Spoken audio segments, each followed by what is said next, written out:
Okay मित्रों, હવે આપણે લાસ્ટમાં જે આપણા થોડા ઉદાહરણમાં અને સ્વાધ્યાયમાં દાખલા બાકી છે તેની વાત કરી લઈએ. તો અહીંયા ઉદાહરણ 6 આપણે જોઈએ તો એક આપણને ક્યુબ આપેલું છે, અવરોધનો ક્યુબ આપેલું છે કે જેની ક્યુબ એટલે મતલબ કે એક આપણને બોક્સ આપેલું છે. એ બોક્સની બધી બાજુઓમાં આપણે અવરોધ જોડેલો છે.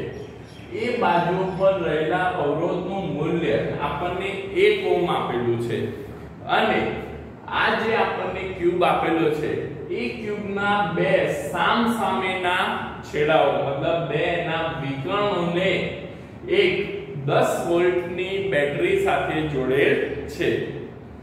હવે આપણને આ ક્યુબ પરથી એમ પૂછ્યું છે કે આ જે આપણને ક્યુબ આપેલો છે એ ક્યુબના અવરોધોનું પરિણામી અવરોધનું મૂલ્ય અને એની દરેક બાજુમાંથી પસાર થતા પ્રવાહનું મૂલ્ય મેળવો.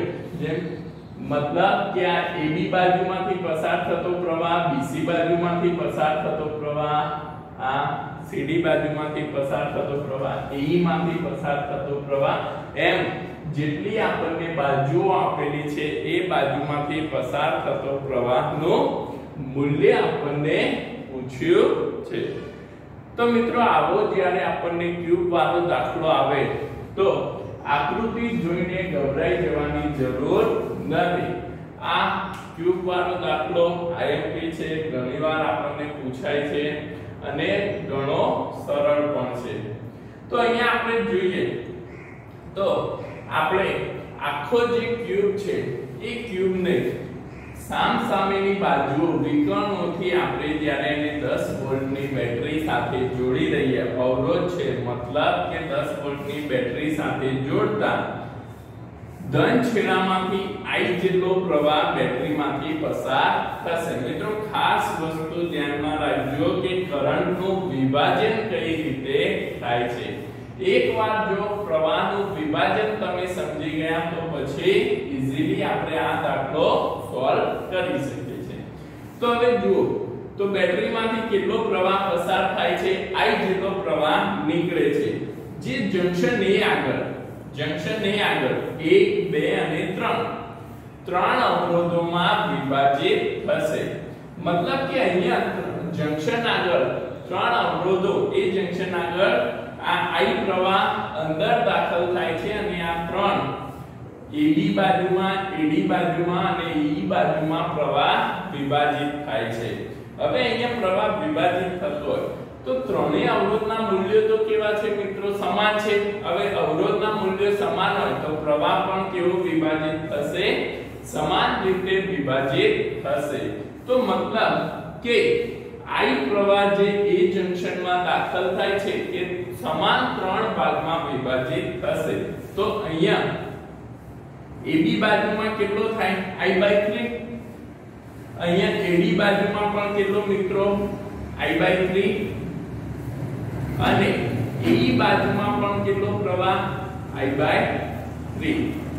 ઓકે, જંક્શનમાં અહીં જેટલો પ્રવાહ દાખલ થાય છે ત્યાંથી 3 પ્રવાહ બહાર નીકળે છે. સમાન પ્રવાહ છે, સમાન અવરોધમાં પ્રવાહ વહન પામે છે, મતલબ કે સમાન પ્રવાહ છે. તો દાખલ થતા પ્રવાહને આપણે 3 ભાગમાં વિભાજિત કરી દીધો. તો I/3 I/3 I/3. ઓકે મિત્રો, આટલી વસ્તુ ખ્યાલ આવી. હવે એથી આપણે આગળ જઈએ તો આ જે I/3 પ્રવાહ છે એ આગળ જતા E જંક્શનમાં દાખલ થાય છે. વળી પાછું E જંક્શનમાં તમે અહીંયા જો તો બે અવરોધ E જંક્શન સાથે જોડેલ છે. અહીંયા દાખલ થતો પ્રવાહ કેટલો? E જંક્શનમાં I/3. તો અહીંયા પ્રવાહ પાછો બે ભાગમાં વિભાજિત થશે. I/3 નો પાછો બે ભાગમાં વિભાજિત કરીએ તો I/3/2, I/3 ભાગ્યા 2 તો આપણને કેટલું મળશે મિત્રો? I/6. મતલબ કે I/3 પ્રવાહ બે ભાગમાં વિભાજિત થાય તો આપણને કેટલો પ્રવાહ મળશે? I/6 જેટલો પ્રવાહ મળશે. મતલબ E થી F માં કેટલો પ્રવાહ પસાર થશે? I/6 E થી H માં પણ કેટલો પ્રવાહ પસાર થશે I/6. ઓકે મિત્રો, ક્લિયર આ વસ્તુ? તો અહીંયા I/3 પ્રવાહ E જંક્શન માંથી બે ભાગમાં વિભાજિત થતા E થી F માં I/6, E થી H માં I/6 જેટલો પ્રવાહ પસાર થાય છે. હવે મિત્રો આપણે D જંક્શન ની વાત કરીએ તો D માં પણ I/3 જેટલો પ્રવાહ દાખલ થાય છે અને બે ભાગમાં B to C, B to H માં વિભાજિત થાય છે. તો એ પણ કેટલો બે ભાગમાં વિભાજિત થાય તો I/6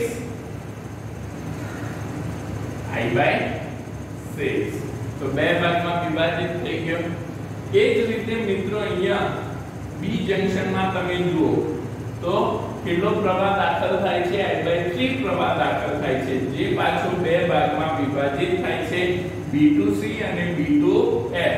તો B to F પાછો કેટલો I/6 અને B to C કેટલો પ્રવાહ I/6. તો આપણને અહીંયા I/6 પ્રવાહ B to C માં મળી ગયો. હવે આગળ પાછા આપણે જઈએ મિત્રો તો અહીંયા તમે આ H જંક્શન માં જુઓ તો E બાજુથી કેટલો I/6 પ્રવાહ આવે છે અને D બાજુથી કેટલો I/6 પ્રવાહ. આ બંને પ્રવાહ H જંક્શન માં શું થાય છે ભેગા થાય છે. હવે જ્યારે પ્રવાહો ભેગા થતા હોય જંક્શન આગળ તો તેનો શું કરવાનો સરવાળો. તો I/6 પ્લસ I/6 પાછળ કેટલું થઈ જશે I/3 કેટલો પ્રવાહ મિત્રો H થી G માં કેટલો પ્રવાહ જશે I/3. હવે F જંક્શન માં જુઓ તમે તો F જંક્શન માં E બાજુથી કેટલો I/6 અને B બાજુથી કેટલો I/6 પ્રવાહ આવે છે.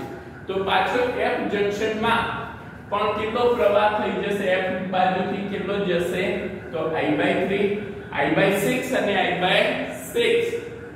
E માંથી આવતો અને B માંથી આવતો પ્રવાહ F જંક્શન આગળ ભેગો થાય છે તો તે પણ કેટલો થઈ જશે મિત્રો I/6 પ્લસ I/6 I/3.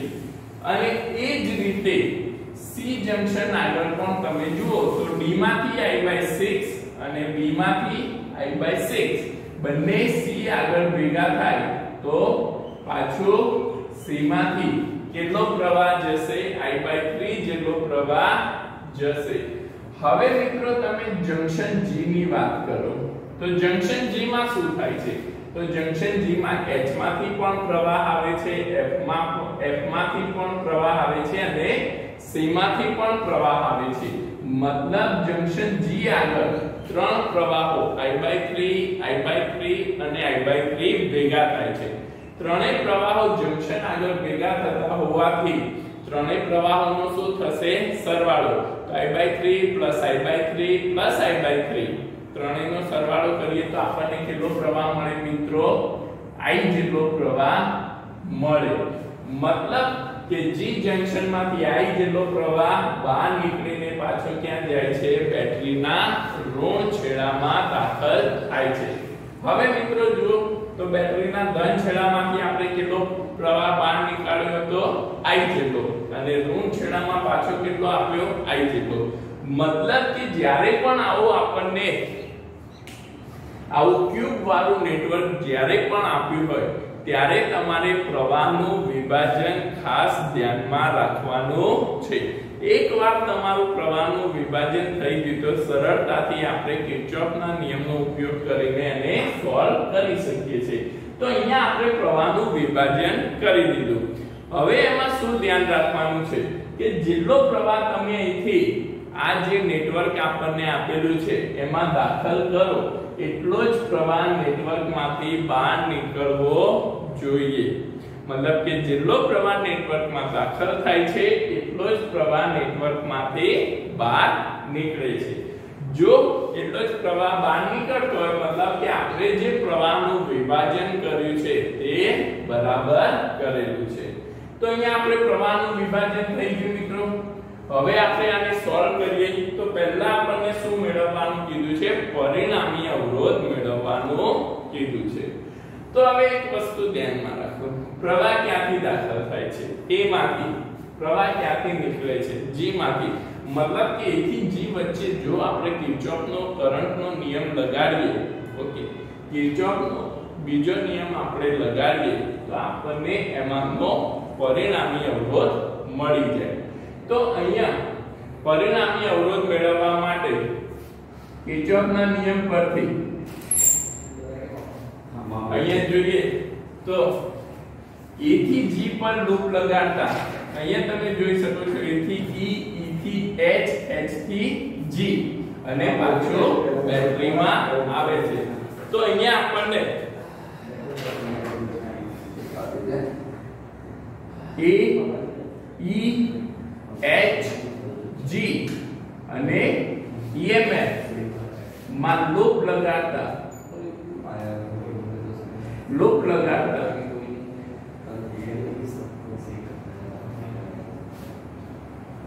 તમે અહીંયા જોઈ શકો છો A થી E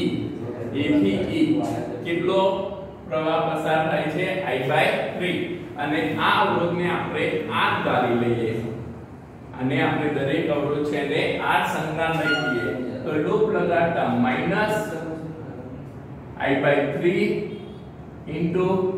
* R. ત્યાંથી આગળ જઈએ તો E થી H માં કેટલો પ્રવાહ પસાર થાય છે I/6 પણ પ્રવાહની દિશામાં જ આપણે અહીંથી ક્યાં ચાલીએ છીએ પ્રવાહની દિશામાં એટલે માઈનસ પ્રવાહ કેટલો I/6 આનો અવરોધ કેટલો આપણે R ધારેલો છે એને R લઈ લઈએ પાછા H2G કેટલો પ્રવાહ I/3 પ્રવાહની દિશામાં જતા માઈનસ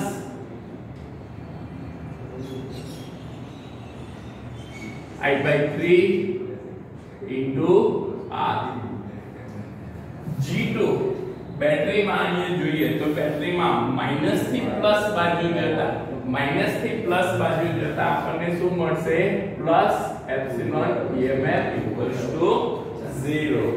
તો minus I/3 into R minus I/6 into R minus I/3 into R plus epsilon equals to 0 આપણને મળશે.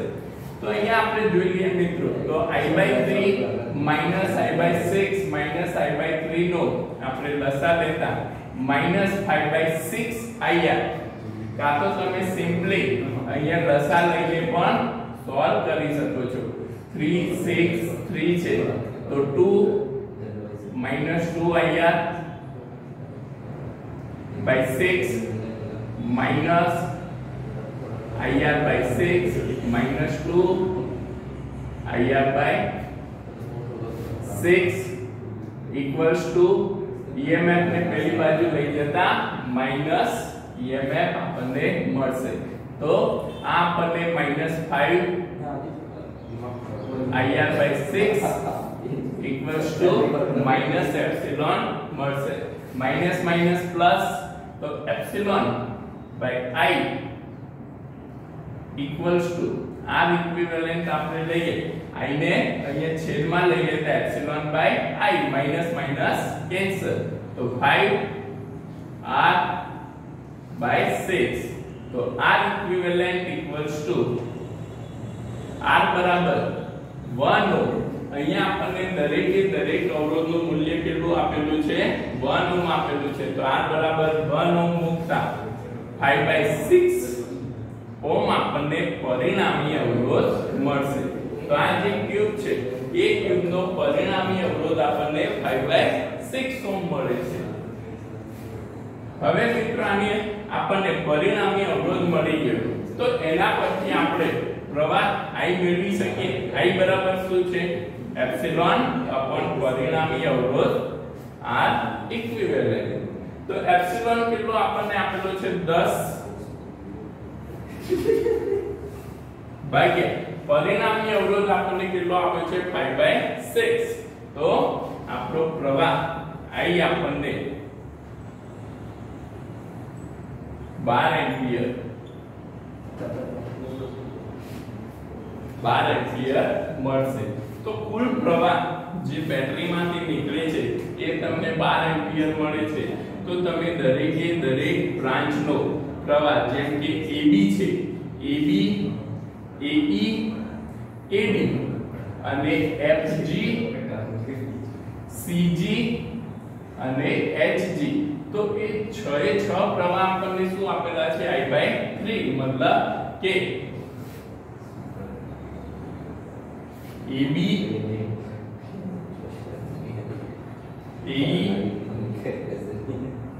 AD HG FG અને CG માં I/3 પ્રવાહ I/3 मतलब 12/3 4 एम्पियर प्रवाह वहे છે. એ જ રીતે E/H E/F B/F D/C અને B/C આપણને કેટલો પ્રવાહ આપેલો છે I/6. તો E/H E/H E/F EF DC અને DH DC DH અને અહીંયા BC અને BS BC અને BS માં I/6 પ્રવાહ પસાર થાય છે. I/6 I કેટલો છે 12 मतलब કે આપણને કેટલો 2 એમ્પિયર પ્રવાહ વહે છે. मतलब કે અહીંયા આપણે દરેક બાજુમાંથી પસાર થતા પ્રવાહનું મૂલ્ય મેળવી શકીએ છીએ. ઓકે મિત્રો, તો આ રીતે આપણને ક્યુબનો પરિણામી અવરોધ અને ક્યુબની બાજુઓમાંથી પસાર થતા પ્રવાહનું મૂલ્ય મળે છે. હવે બીજો દાખલો આપણે જોઈએ તો સ્વાધ્યાયનો 3.11 નંબર છે કે જેમાં આપણને કીધેલું છે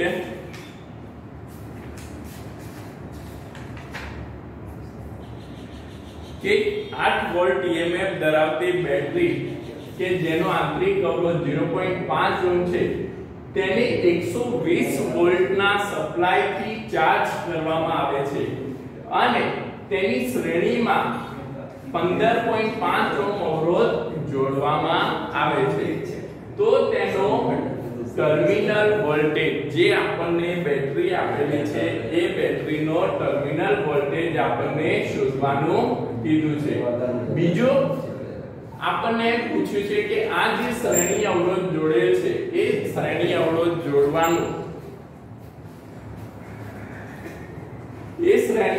જોડવાનું કારણ શું છે. તો પહેલા તો આપણે અહીંયા ટર્મિનલ વોલ્ટેજ મેળવવો હોય તો મિત્રો પહેલી વસ્તુ તો આપણે જે થિયરીમાં જોયું હતું, થિયરીમાં તમને યાદ હોય તો આપણે V બરાબર એપ્સિલોન માઈનસ IR એક ઇક્વેશન લીધું હતું. R આપણો આંતરિક અવરોધ છે, જો બાહ્ય અવરોધ સાથે જોડેલ હોય તો I બરાબર R પ્લસ R આપણને આપેલું છે. તો આ કઈ કન્ડિશન હતી? ડિસ્ચાર્જ કન્ડિશન હતી. આ કઈ કન્ડિશન હતી? ડિસ્ચાર્જ મતલબ કોષમાંથી પ્રવાહ નીકળે છે. પરંતુ અહીંયા આપણને શું આપેલું છે કે બેટરી જે છે એ ચાર્જ થાય છે, મતલબ કે ચાર્જિંગ કન્ડિશન છે. ચાર્જિંગ કન્ડિશન આપણને અહીંયા શું મળશે? તો ચાર્જિંગ કન્ડિશન મિત્રો અહીંયા બેટરી ચાર્જ થતી હોવાથી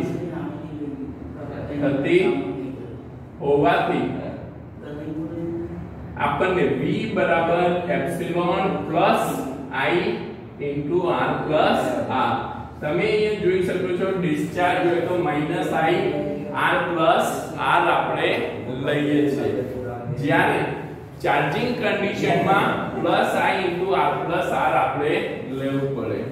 તો અહીંયા આપણને ચાર્જિંગ કન્ડિશનમાં મળી જાય તો જેના પરથી આપણે પ્રવાહ મેળવી શકીએ છીએ. તો ચાર્જિંગ કન્ડિશનમાંથી પ્રવાહ મેળવવા માટે I ને કરતા બનાવીએ તો I બરાબર V માઈનસ IMF આ બાજુ આવી જાય તો V minus epsilon upon R plus R આપણને મળશે જ્યાં I બરાબર V 120 માઈનસ બેટરીનો EMF R આંતરિક અવરોધ 0.5 ઓહ્મ અને શ્રેણી અવરોધ 5.5 ઓહ્મ છે તો I બરાબર 120 માંથી 8 આપણે લઈએ તો 112 અને 15.5 વત્તા 0.5 આપણને મળશે 16 તો I આપણને 7 એમ્પિયર 112 ભાગ્યા 16 આપણે કરીએ તો I આપણને 7 એમ્પિયર મતલબ કે બેટરીમાં પસાર થતો પ્રવાહ કેટલો છે 7 એમ્પિયર નો પ્રવાહ પસાર થાય છે 7 એમ્પિયર ના પ્રવાહથી બેટરી ચાર્જ થાય છે હવે મિત્રો આપણે ટર્મિનલ વોલ્ટેજ ની વાત કરીએ તો ટર્મિનલ વોલ્ટેજ એ શું છે કે જ્યારે કોષને કોઈ બાહ્ય અવરોધ સાથે જોડેલ ન હોય તે સમયે કોષના EMF ને આપણે ટર્મિનલ વોલ્ટેજ કહીએ છીએ તો terminal voltage V' equals to અહીંયા આપણને V બરાબર એપ્સિલોન પ્લસ ચાર્જિંગ કન્ડિશન છે તો I * R પ્લસ R હવે બાહ્ય અવરોધ ના જોડેલ હોય એનો મતલબ શું થયો કે કેપિટલ R બરાબર આપણને શું મળશે 0 તો V' equals to epsilon plus I * R આપણે લઈએ કે જે આપણને એનો ટર્મિનલ વોલ્ટેજ મળે છે તો V' equals to EMF 8 plus I આપણને કેટલો 7 એમ્પિયર પ્રવાહ મળ્યો અને આંતરિક અવરોધ 0.5 છે તો terminal voltage V' equals to 8 plus 3.5 તો V' ઇક્વલ્સ ટુ 11.5 વોલ્ટ મળે આમ આ આપણો ટર્મિનલ વોલ્ટેજ બેટરીનો મળે છે કે જ્યારે બેટરી ચાર્જિંગ કન્ડિશનમાં હોય ત્યારે આપણને ટર્મિનલ વોલ્ટેજ 11.5 વોલ્ટ મળે છે હવે અહીંયા આપણને એમ પૂછ્યું છે કે શ્રેણી અવરોધ જોડવાનું કારણ શું છે તો મિત્રો અવરોધ શું કરે છે પ્રવાહને નિયંત્રિત કરે છે પ્રવાહને નિયંત્રિત કરવાથી આપણને જે આંતરિક અવરોધ આગળનો વ્યય છે એ આંતરિક અવરોધ આગળનો વ્યય આપણે ઘટાડી શકીએ છીએ જેમ કે આંતરિક અવરોધ અને આ જે શ્રેણી અવરોધ આ છે બંને કેવા જોડેલા છે શ્રેણીમાં જોડેલા છે મતલબ કે જો આપણે R માં પ્રવાહને કંટ્રોલ કરીશું તો તેનો આંતરિક અવરોધ આગળનો પ્રવાહ પણ ઓછો રહેશે પ્રવાહ ઓછો તો તેમાં થતો વ્યય પણ આપણે ઓછો કરી શકીએ એટલે આંતરિક બેટરીના આંતરિક અવરોધમાં થતા વ્યયને ઘટાડવા માટે આપણે શ્રેણી અવરોધ જોડવો પડે છે ઓકે મિત્રો તો અહીંયા આપણને ઉદાહરણ 6 અને આપણે સ્વાધ્યાયનો 3.11 મો દાખલો જોયો એના સિવાય મિત્રો સ્વાધ્યાયનો 3.9 અને 3.10 જે આપણે આગળ ઉદાહરણમાં વેસ્ટર્ન બ્રિજ અને પીટર બ્રિજના દાખલા જોઈ ગયા તે પ્રમાણે જોવાથી તમારે એ બંને દાખલા જાતે પ્રેક્ટિસ કરવાના છે ઓકે સ્વાધ્યાય 3.9 અને 3.10 જાતે પ્રેક્ટિસ કરવાના છે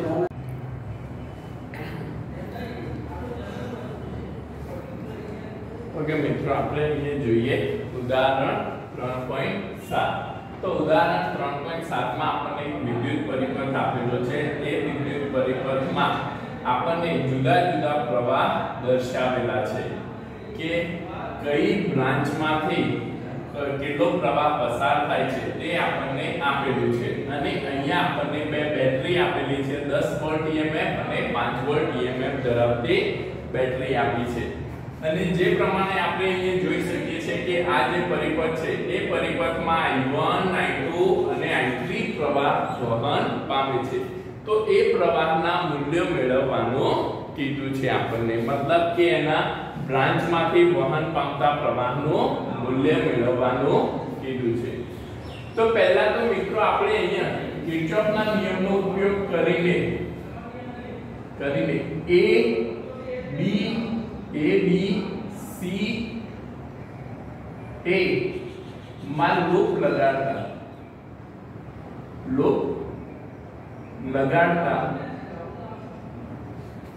હવે આપણે A B C A માં લૂપ લગાડીએ તો મિત્રો અહીંયા જોજો તો અહીંયા આપણે A થી D જઈએ તો પ્રવાહની દિશા કઈ દિશામાં છે આ દિશામાં છે मतलब આપણે જે દિશામાં ચાલીએ છે એ જ દિશામાં પ્રવાહ વહન પામે છે मतलब શું આવશે માઈનસ અવરોધ કેટલો છે 4 ઓહ્મ मतलब माइनस 4 प्रवाह કેટલો છે I1 માઈનસ I2 4 ઓહ્મ માંથી I1 માઈનસ I2 પ્રવાહ વહન પામે છે ત્યાંથી આપણે D થી C જઈએ તો પ્રવાહની વિરુદ્ધ દિશામાં અહીંયા પ્રવાહ I2 I3 I1 જેટલો પ્રવાહ 2 ઓહ્મ માંથી C થી D માં આવે છે આપણી ગતિ D થી C તરફ છે मतलब કે +2 I2 I3 I1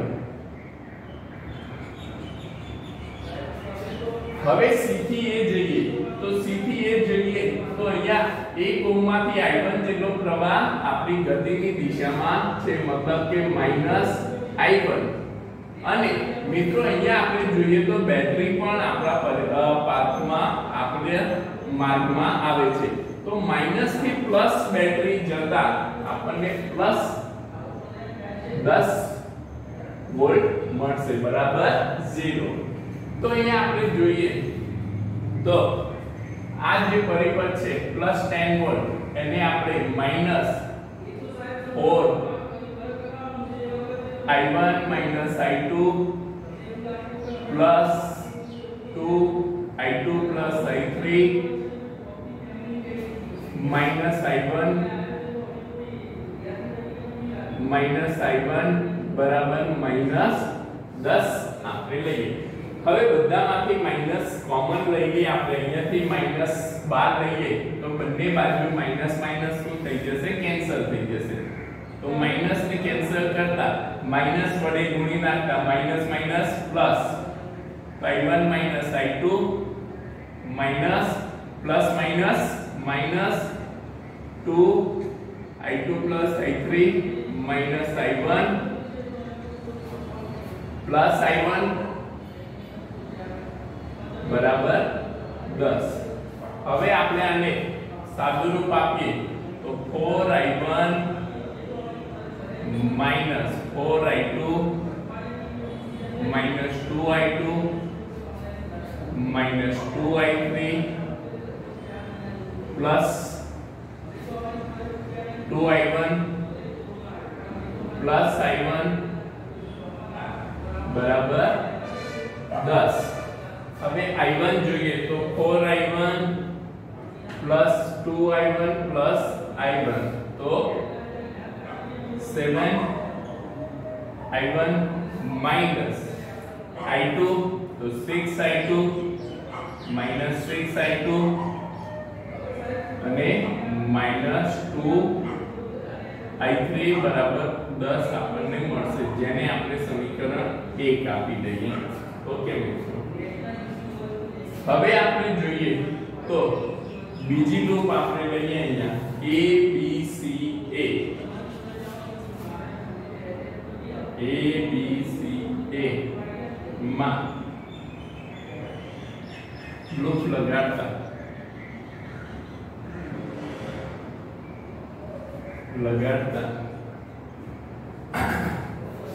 A થી B આપણે જઈએ અહીંયા I2 4 ઓહ્મ માંથી પસાર થાય છે તો માઈનસ પ્રવાહની દિશામાં હોઈએ તો માઈનસ લેવાનો વિરુદ્ધ દિશામાં હોઈએ તો પ્લસ minus 4I2 B થી C minus 2I2 plus I3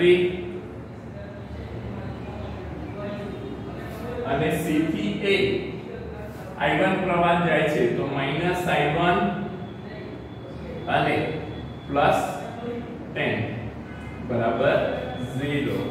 તો અહીંયા મિત્રો આપણે જોઈએ તો આને સાદુરૂપ આપીએ આપણે તો માઈનસ પહેલા તો માઈનસ વડે ગુણી નાખીએ તો plus 4i2 plus 2i2 plus i3 plus i1 બરાબર માઈનસ 10 બરાબર 0. શું કર્યું? માઈનસ 1 વડે ગુણી નાખ્યું, કાં તો તમે ઉપર કર્યું એ પ્રમાણે પણ કરી શકો. તો 4i2 પ્લસ 2i2 આ કૌંસને છૂટો કરીએ તો 2i2 plus 2i3 plus i1 બરાબર 10. તો હવે મિત્રો આપણને i1 plus 6i2 plus 2i3 બરાબર 10 મળશે, જેને આપણે સમીકરણ 2 આપી દઈએ તો આપણને અહીંયા બે સમીકરણ મળ્યા. હવે મિત્રો આપણે બીજી એક લૂપ લગાડીએ કે જે આપણી BCD કે જે આપણી લૂપ કઈ હશે BCD E અને B. તો ત્રીજી લૂપ આપણી B થી C, C થી D, D થી એપ્સિલોન અને પાછા B. તો B C D B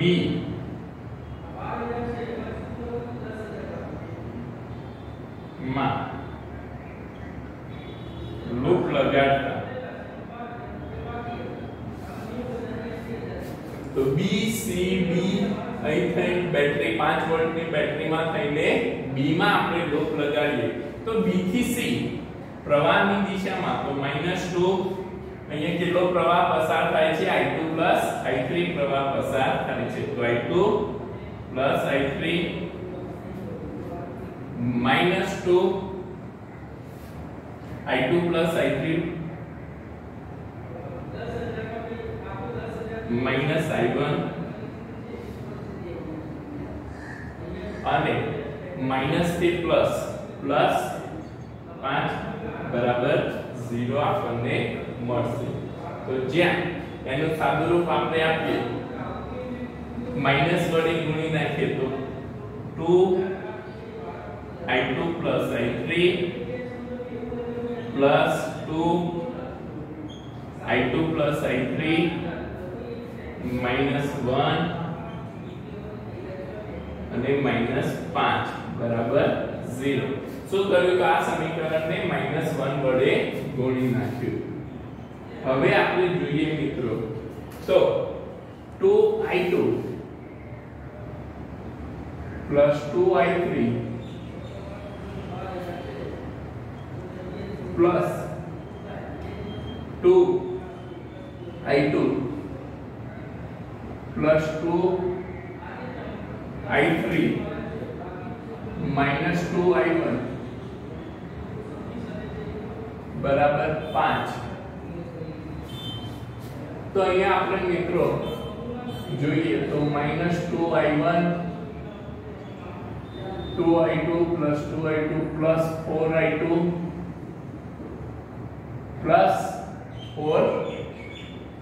4i3 બરાબર 5 આપણને મળશે, જેને આપણે સમીકરણ 3 આપી દઈએ. હવે મિત્રો આપણી જોડે 3 સમીકરણ મળી ગયા. આ 3 સમીકરણનો ઉપયોગ કરીને આપણને બધાને આ 3 સમીકરણ કઈ રીતે મળ્યા, લૂપ કઈ રીતે લગાડવાની એ વસ્તુ ખ્યાલ આવી ગયો છે. તો હવે આપણે આ 3 સમીકરણનો ઉપયોગ કરીને કિંમત મેળવીએ. તો પહેલા તો આપણે અહીંયા મેળવીશું મિત્રો સમીકરણ 1 અને 2 નો ઉપયોગ કરીએ. સમીકરણ 1 અને 2 નો સરવાળો કરતા સમીકરણ 1 અને 2 નો સરવાળો કરતા તો અહીંયા મિત્રો તમે જોઈ શકો છો કે સમીકરણ 1 આપણને 7i1 6i2 2i3 બરાબર 10 મળ્યું છે તો 7i1 minus 6i2 minus 2i3 બરાબર 10 અને પ્લસ સમીકરણ 2 આપણું શું છે i1 plus 6i2 plus 2i3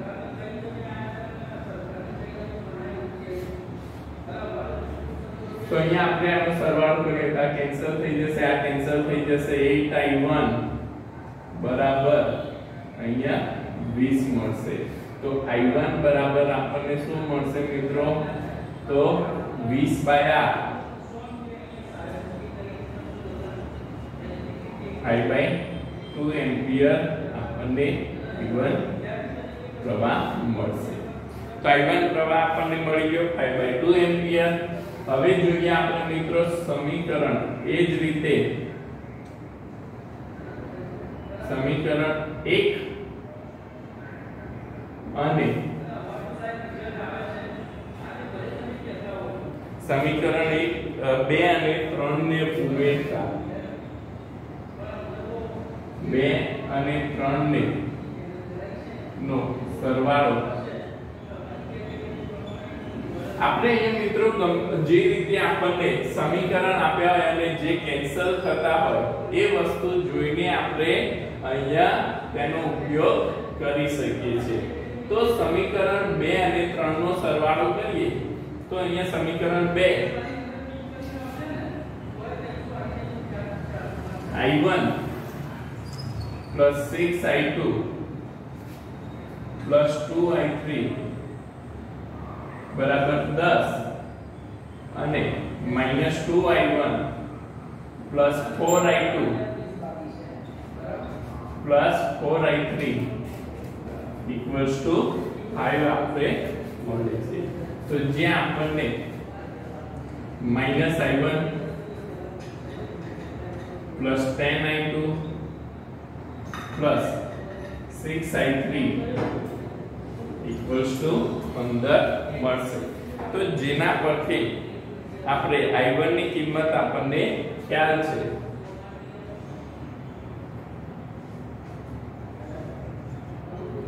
તો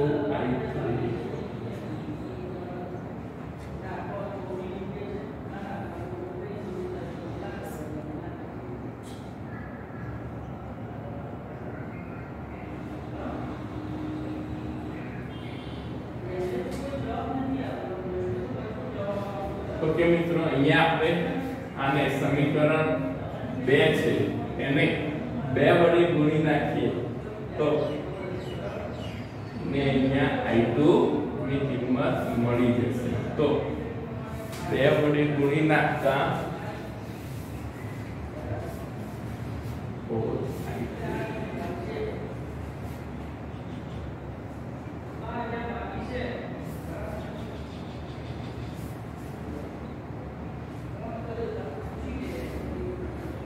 સમીકરણ 2 ને 2 વડે ગુણતા સમીકરણ 2 ને 2 વડે આપણે ગુણી નાખીએ તો અહીંયા આપણને 2i1 છે 6i2 છે અને 2i3 બરાબર 10 છે તો 2i1 2 વડે ગુણતા 2i1 plus 12i2 plus 4i3 equals to 10 ગુણ્યા 2 કેટલા થશે 20 અને એ જ રીતે -2i1 સમીકરણ 3 મૂકીએ તો 4i2 plus 4i3 બરાબર આપણને શું મળશે 5 તો અહીંયા આપણે આ બંનેની બાદબાકી લઈએ તો અહીંયા માઈનસ નું પ્લસ પ્લસ નું માઈનસ અને આ માઈનસ અને આ પણ માઈનસ તો અહીંયા મિત્રો આપણને 4i1 અહીંયા આપણને પ્લસ 8i2 12 માંથી 4 જાય તો 8i2 અને 4i3 કેન્સલ થશે 20 માંથી 5 જતા 15. હવે મિત્રો આપણને i1 ની કિંમત તો ખ્યાલ છે. i1 કેટલા છે 5/2 તો 4 * 5/2 પ્લસ 8i2 બરાબર 15 આપણને મળે. 2 2 કેન્સલ તો 5 2 10 10 પેલી સાઈડ જાય તો 8i2 equals to 15 minus 10. 15 minus 10 આપણને શું થશે મિત્રો 5. તો i2 બરાબર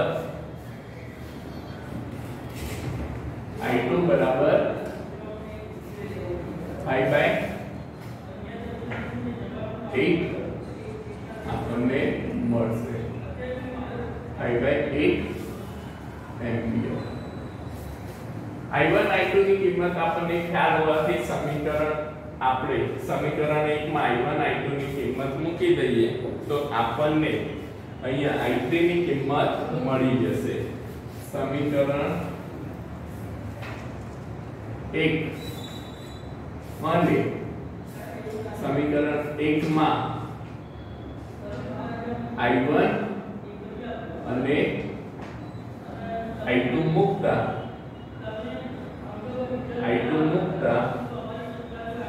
અહીંયા આપણે સમીકરણ 1 જોઈએ તો 7 i1 ની જગ્યાએ કેટલા મૂકીશું તો 7 અહીંયા i1 છે i1 ની જગ્યાએ 5/2 minus 6 i2 ની જગ્યાએ 5/8 minus 2i3 equals to 10 તો 35/2 minus અહીંયા આપણે જોઈએ તો 6/8 તો 2 વડે ભાગ ચાલે તો 15/4 minus 2i3 ને મિત્રો પહેલી બાજુ -2i3 ને પહેલી બાજુ લઈ લઈએ 10 ને આ બાજુ લઈ લેતા -10 બરાબર 2i3 આપણને મળશે. 2 દશા લેતા 70 minus 15 minus 20 ભાગ્યા 4 બરાબર 2i3. તો i3 આપણને 35/8 એમ્પિયર. જે આ 2 છે 2 ને છેદમાં લઈ લેતા 4 * 2 આપણને 35/8 એમ્પિયર મળશે. તો આમ આપણે આ પરિપથ પરથી i1 i2 અને i3 પ્રવાહનું મૂલ્ય મેળવી શકીએ છીએ. તો અહીંયા આપણે ઓલમોસ્ટ ઉદાહરણ અને સ્વાધ્યાયના દાખલા કવર કરી લીધા છે. જે 2-3 દાખલા મેં તમને સેલ્ફ પ્રેક્ટિસ માટે કીધા છે તે સેલ્ફ પ્રેક્ટિસ તમારે કરવાની છે. તો આ આપણું વિદ્યુત પ્રવાહનું ધોરણ 12 નું ત્રીજું ચેપ્ટર અહીંયા પૂર્ણ થાય છે. Thank you.